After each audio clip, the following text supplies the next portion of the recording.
今天讲一部由黄晓明、李冰冰、周迅、王志文、张涵予等众多影星联袂主演的经典谍战电影《风声》。1940年春，汪伪政府成立后，一个又一个叛徒汉奸和日本高官接连被暗杀。日军特务机关长武田怀疑这一系列暗杀行动是北平地区共产党领导人老枪策划的。这时，一名女地下党员刺杀尸首，被日军擒获。特务处长王田香亲自审问，刑房之内传出女人阵阵尖叫嘶嚎的声音。几个小时过去了，女人依旧不招。王处长无奈之下笑了笑，请六爷。话音刚落，由达康书记饰演的六爷点头哈腰的走了进来，向王处长问好后，熟练的打开了随身携带的箱子，先抽出一根银针，又拿出一瓶药水。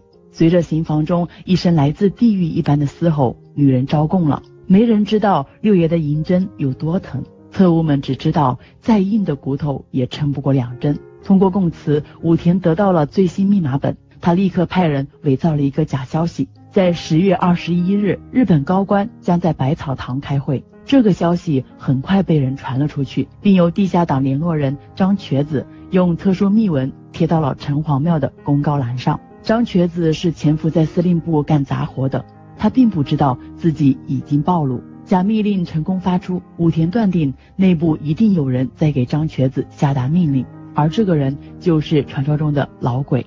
看过那条绝密假电报的只有5人：一电组长冰冰，收发专员顾小梦，军机处金处长，伪军剿匪大队吴队长，最后由司令秘书白小年提交。确定了老鬼就在司令部之中，惊险可怕的日子也随之而来。深夜，5人被邀请到城外球庄参加特殊会议，王处长亲自迎接。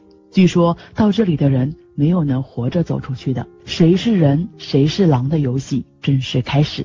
第一个遭殃的是白秘书，因为字迹和老鬼相同，大半夜的被拖到审讯室，惨叫声只能用惊恐来形容。一顿刑罚下来，细皮嫩肉的白秘书被弄得神情萎顿，精神崩溃。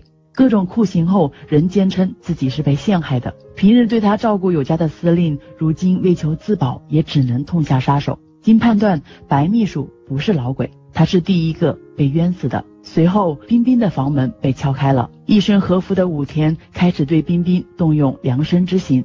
所谓量刑，就是以检查身体为由，细致观摩身体细节，践踏自尊，摧毁意志。一把卡尺从上量到下，足足量了13分钟。一声嘶吼诠释了冰冰内心所有的愤怒和无可奈何。武田是位心理学专家，检查完后他确定冰冰不是老鬼。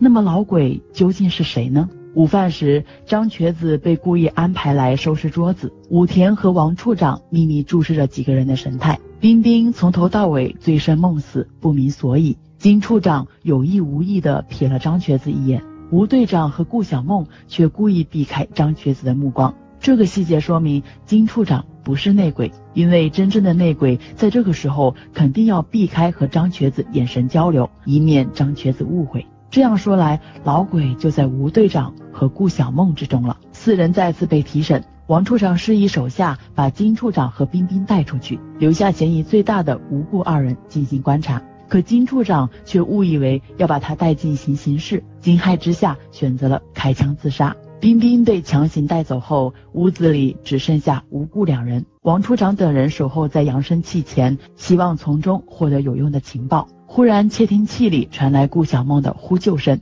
王处长带人火速前去。当他们打开房门后，发现屋里2人衣衫不整，顾小梦险些送命。被带到一边问话的顾小梦似乎很开窍地送上了关键证据，一个皱巴巴的手绢里包着一根烟，这烟是吴队长的，烟上有一行密文，这正是老鬼与张瘸子经常使用的那种暗文。真相似乎大白，吴队长被抓起来严刑拷打。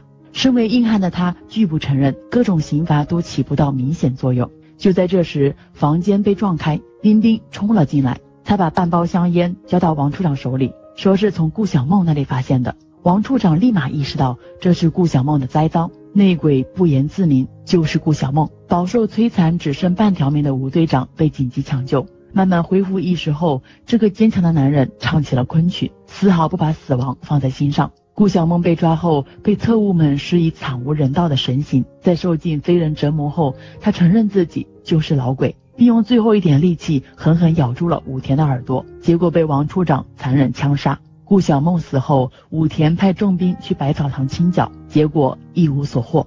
这也意味着情报还是被顺利送了出去。这是怎么做到的呢？因为他撕开刑场，误杀2名政府要员，并弄残1名高级将领，很快将被遣送回国。就在武田回国当天，1名羽衣人割断了他的喉咙，这人正是伤愈的吴队长。